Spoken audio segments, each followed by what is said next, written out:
আজ হোক কাল হোক আপনি আমি মারা যাব, মসজিদের মাইকে এলান জারি হবে, এই গ্রামের অমুক ব্যক্তি বেছে নাই, ইন্না লিল্লাহি ওয়া ইন্না ইলাইহি রাজিউন। আপনি আমি মারা যাওয়ার পর, আপনার আমার মৃত্যুর সংবাদ শোনার পর, ছেলেটা কেঁদে বলবে বাবা নাই, মেয়েটা কেঁদে বলবে বাবা নাই, প্রিয়তমা স্ত্রী কেঁদে বলবে স্বামী নাই, মা বাবা বেঁচে থাকলে বলবে কলিজার ধনটা হারাইলাম। আপনার আমার মৃত্যুর সংবাদ শোনার পর পাড়া প্রতিবেশী সবাই চলে আসবে, দেহে রঙিন পোশাক খুইলা গোসল করাইয়া দিয়া সাদা কাপড়ের মধ্যে মোড়াইয়া, চকলেটের মতো মোড়াইয়া মসজিদের খাটিয়ার ওপরে তৈলা, চারজন বরযাত্রী মিলে আপনাকে আমাকে নিয়ে যাবে কবরে। এ বাজান গো আমার, ওই কবরের ভিতরে একে একে তিনজন করে নামবে। তিনজন মানুষ যখন আপনার আমার দেহটা কবরের ভিতরে রাখবে, মনে হবে এই তিনজন মানুষ আপনার আমার সাথে যাবে। না না বাজান, তিনজন কবরের ভিতরে থেকে এক এক করে উঠে চলে আসবে।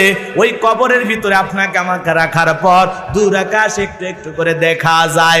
এরপরে যখন বাঁশের বিছানা বিছাইয়া দেয়, ওই ছোট্ট ছোট্ট বাঁশের ছিদ্র দিয়ে সামান্য একটু আকাশ দেখা যায়, সামান্য একটু আলো কবরের ভিতরে যায়। এরপরে যখন চাটাই বিছাইয়া দিয়া, কলার পাতা বিছাইয়া দিয়া ওই কবরের ওপরে মাটি দেওয়া হয়, পুরো কবরটা অন্ধকারে পরিণত হয়ে যায়। ওই কবরবাসী চিৎকার মেরে কাঁদে। আপনি আমি যখন সবাই মাটি দিয়ে এক এক কদম করে বাড়ির দিকে রওনা করি, ওই কবরে সাহিত্য ব্যক্তি চিৎকার মেরে কাঁদে, একা ফেলায় কই যাও ও আমার আত্মীয় স্বজন, ও আমার ছেলে মেয়ে, আমার পরিবারের লোকেরা, আমাকে একা অন্ধকার কবরে রেখে কই যাও? যেই কবরে জানালা নাই, দরজা নাই, মাটির বাড়ি, মাটির ঘর, মাটির হবে বিছানা, ওপরেতে বাঁশের ছাউনি, কবর নাম তার ঠিকানা। ওই অন্ধকার কবর বড় কঠিন জায়গা। বিশ্ব নবী ডেকে বলেন যে কবরে চলে গেল তার চাইতে অসহায় আর কেউ নাই।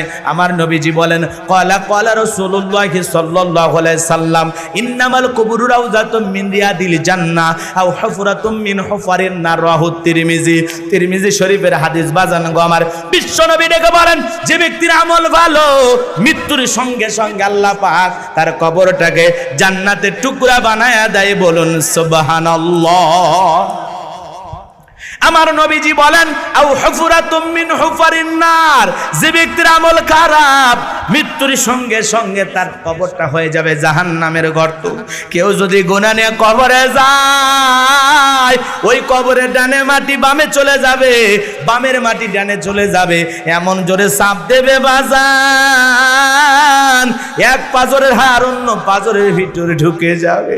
লোকটা চিৎকার মেরে কান্নাকাটি করবে, আল্লাহকে ডেকে বলবে, আল্লাহ আর আযাব দিও না, কষ্ট দিও না, একটাবার দুনিয়াতে যাওয়ার সুযোগ করে দাও, এইবার গেলে আমি দুনিয়াতে নেক আমল করব।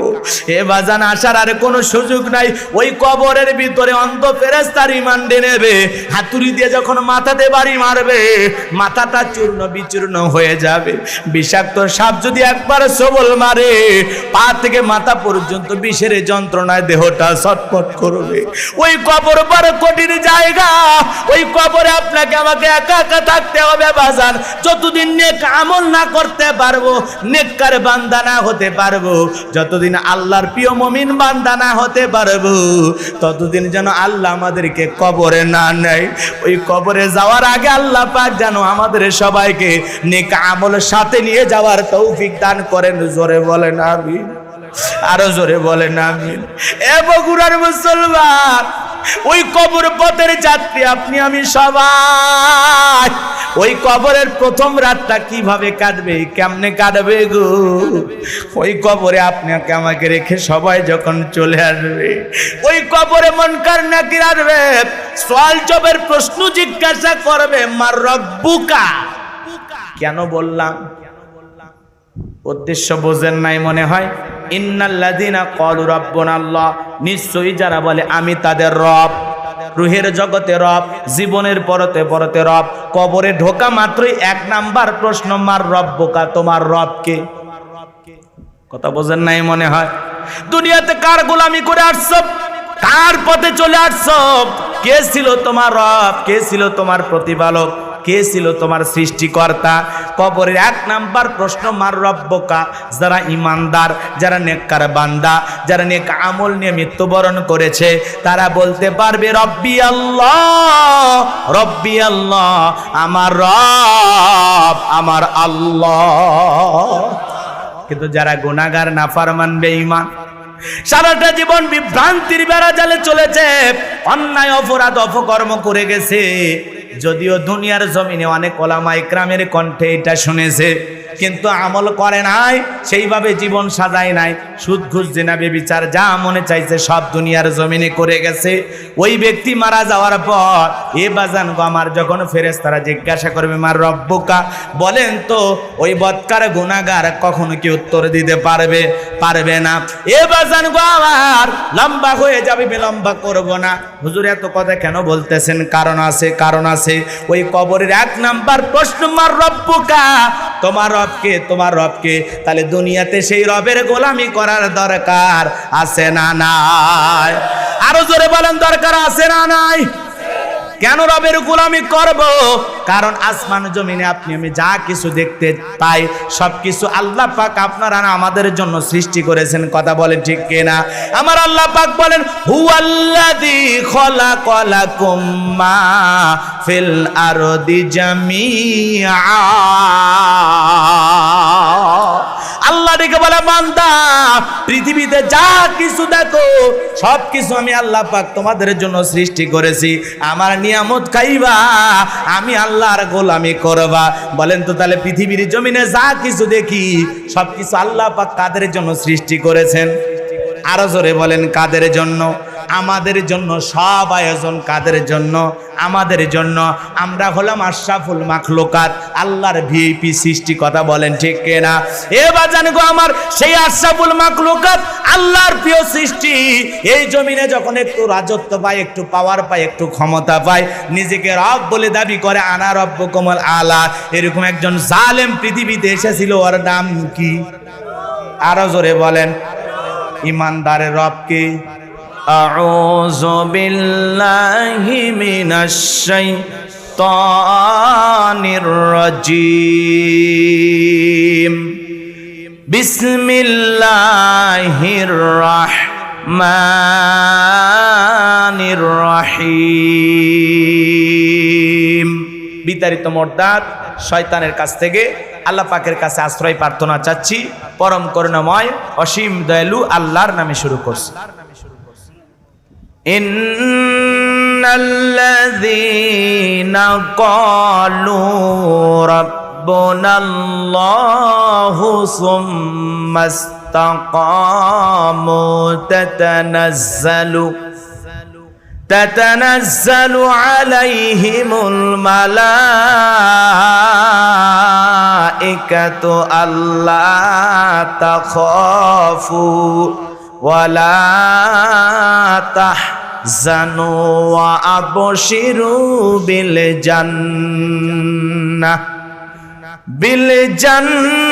জান্নাতিল্লাতী কুনতুম তুআদুন।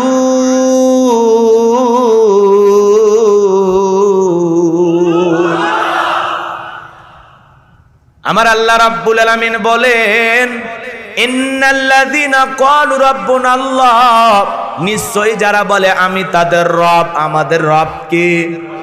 আরো জোরে বলেন কে?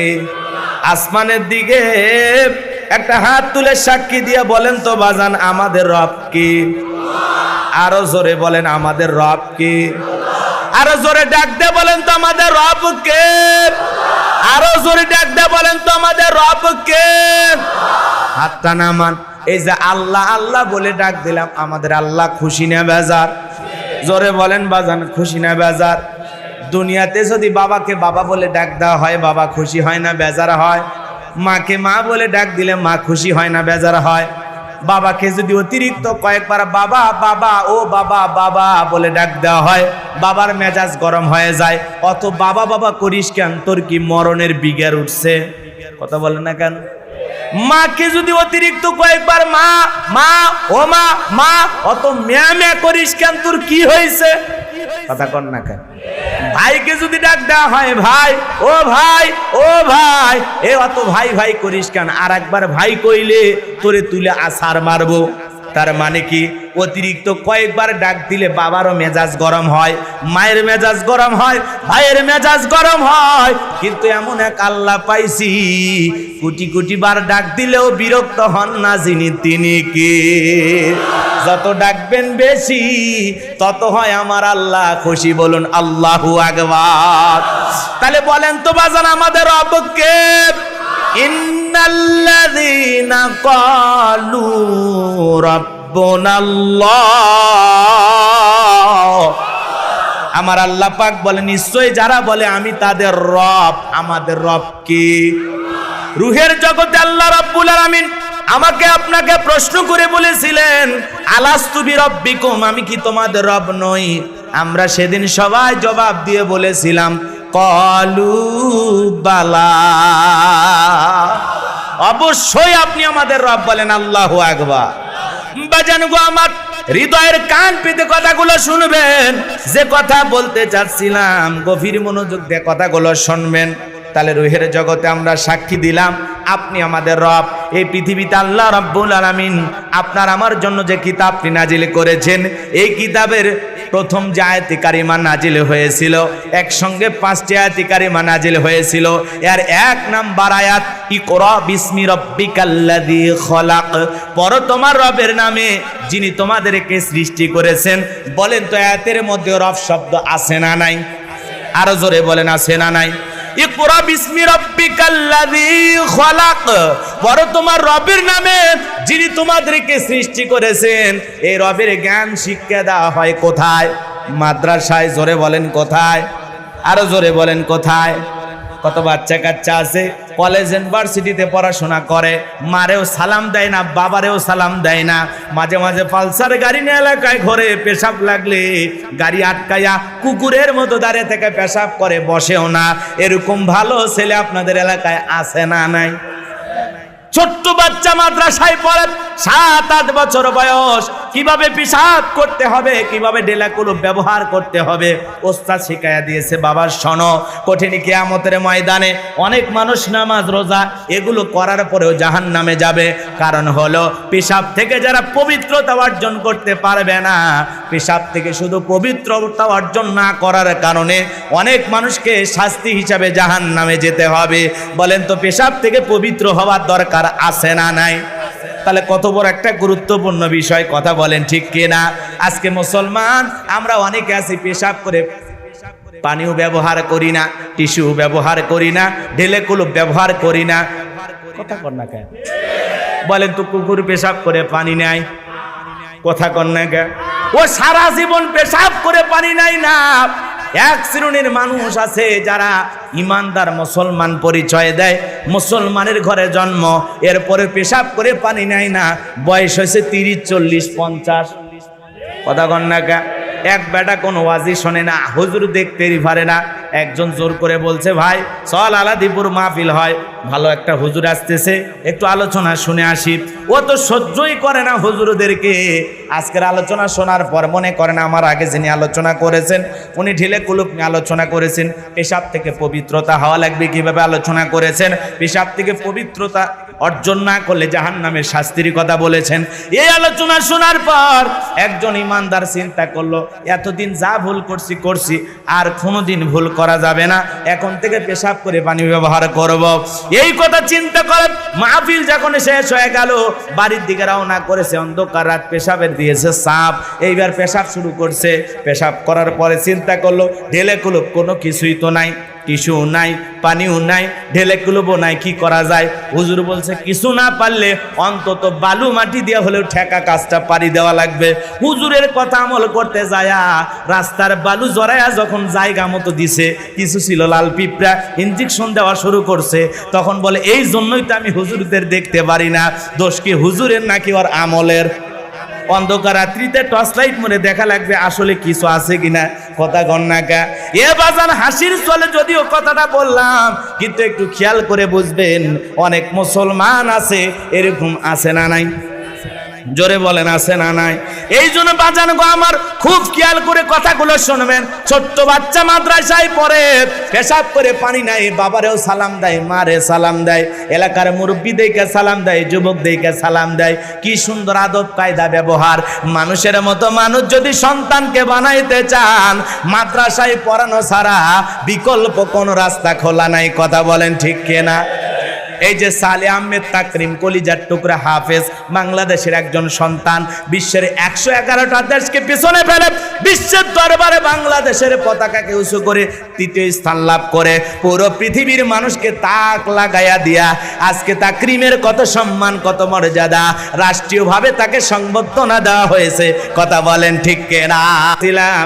জীবনের পরতে পরতে যেই সূরাটা বেশি তেলাওয়াত করি, যেই সূরাটা না পড়লে আমাদের নামাজ হয় না, সূরাতুল ফাতিহার 1 নাম্বার আয়াত। জবান ছেড়ে সবাই বলুন আলহামদুলিল্লাহি রাব্বিল আলামিন। এই আয়াতের ভিতরে রব শব্দ আছে না নাই?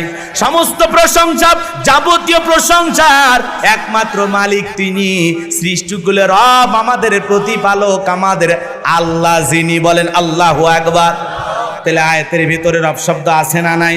এরপরে আপনি আমি যখন রুকুতে যাই কি তাসবিহ পড়ি? সুবহানা রাব্বিয়াল আযীম, সুবহানা রাব্বিয়াল আযীম। রব শব্দ আছে না নাই? এরপরে আপনি আমি যখন রুকু থেকে দাঁড়াই কি বলি? রব্বানা লাকাল হামদ। রব শব্দ আছে না নাই? এরপরে আপনি আমি যখন সিজদায় মাথাটা নত করি ওই সময় কি বলি?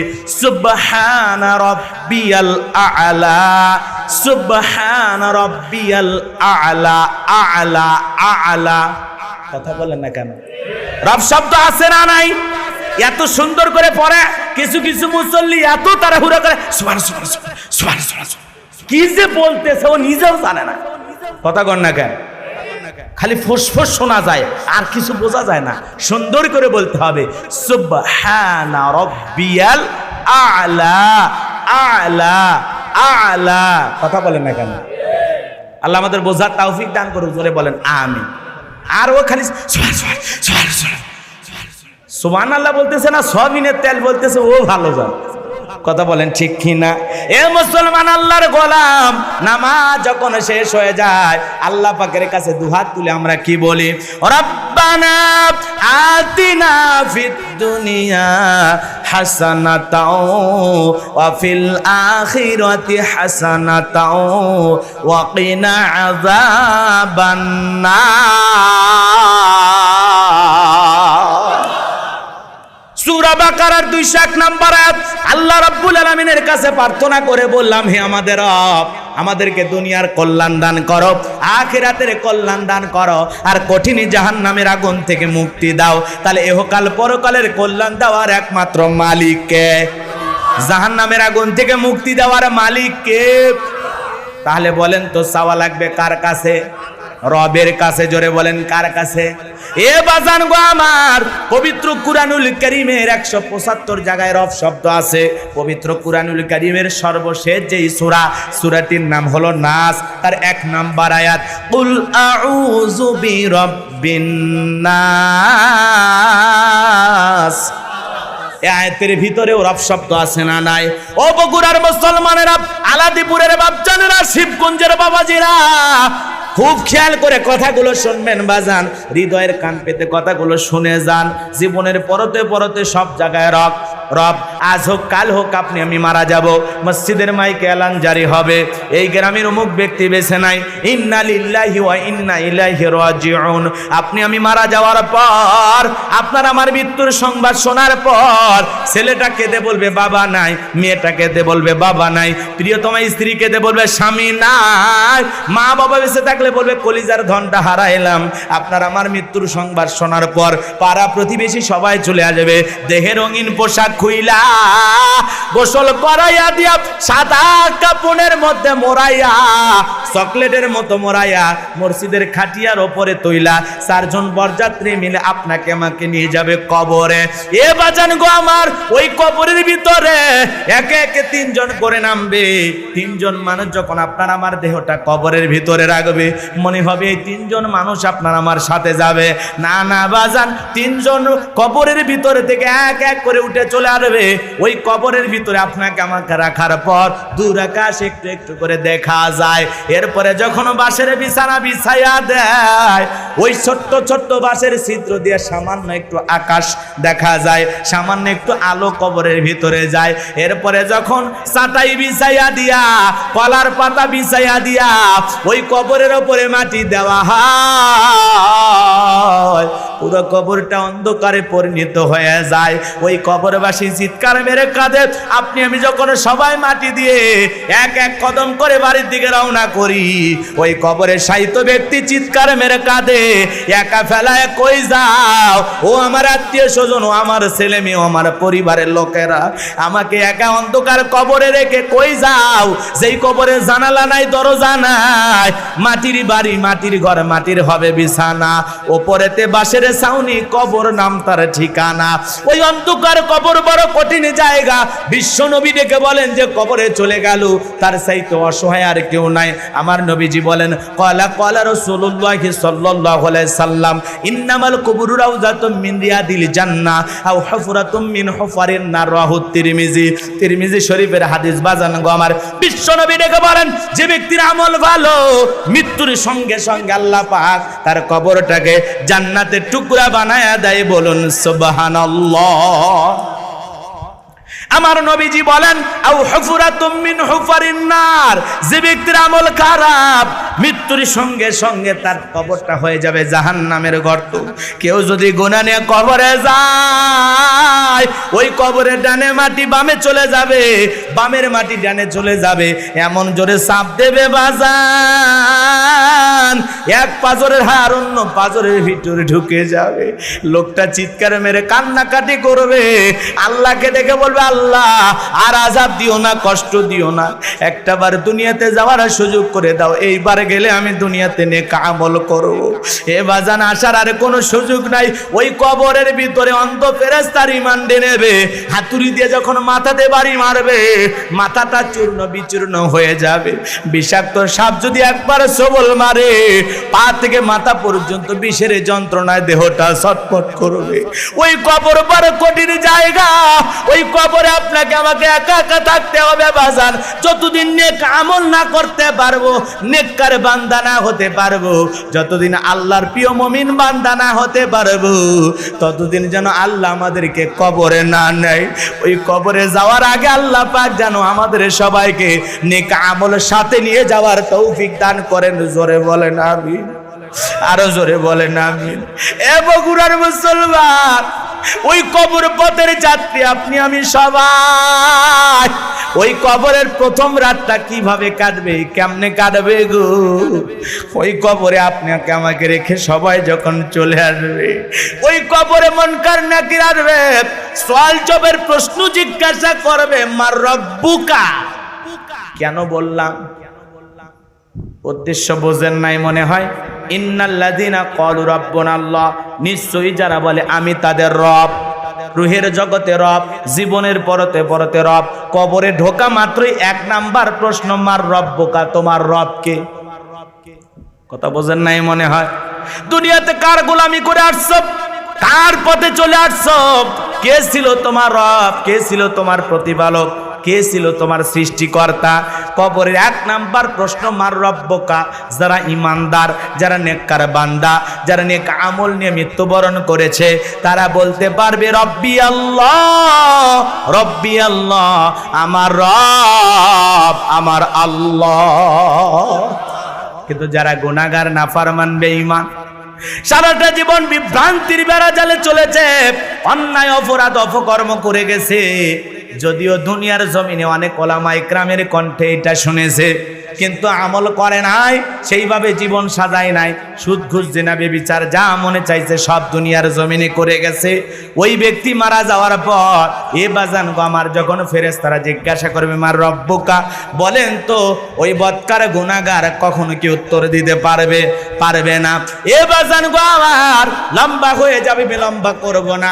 হুজুর এত কথা কেন বলতেছেন? কারণ আছে, কারণ আছে।